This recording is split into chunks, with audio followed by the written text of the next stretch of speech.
नमस्कार, मी वैद्य योगेश माइंडकर।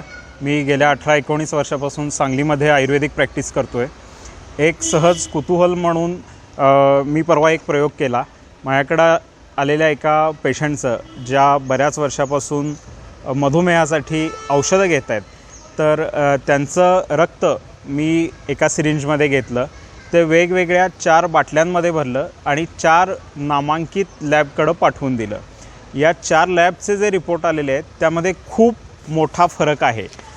यात पहिला जो रिपोर्ट आहे त्यांनी 126 या पेशंटची ब्लड शुगर दाखवली, दुसऱ्या लॅबनं 300 ब्लड शुगर दाखवलेली आहे, तिसऱ्या लॅबनं 390 आणि चौथ्या लॅबनं 421। हे सगळे तज्ज्ञ डॉक्टर आहेत।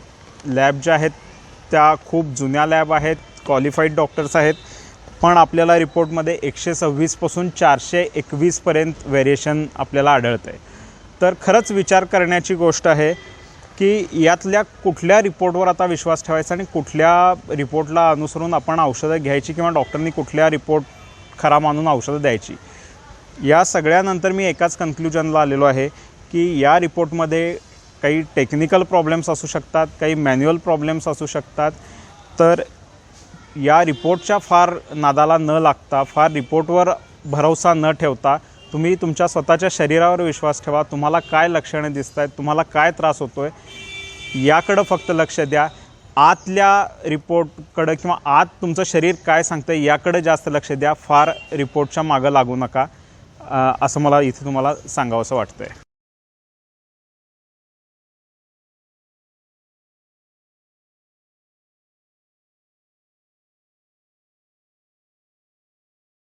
तर फक्त मी सांगतोय म्हणून किंवा मला हा अनुभव असा आला म्हणून माझ्यावर विश्वास ठेवायची गरज नाही आहे किंवा मी तुम्हाला तसं सजेस्ट पण करत नाही आहे। तुम्ही स्वतः हा प्रयोग करून बघा। तुमचं जे तुम्ही रक्त तपासणी करताय दर महिन्याची, ती एकाच वेळी 2-3 लॅबमध्ये करून बघा। काय अक्कलखाती एक 500-700 रुपये जातील, पण नेमकं शरीरात तुमच्या काय घडतं आहे हे तुमचं तुम्हाला नक्की कळेल।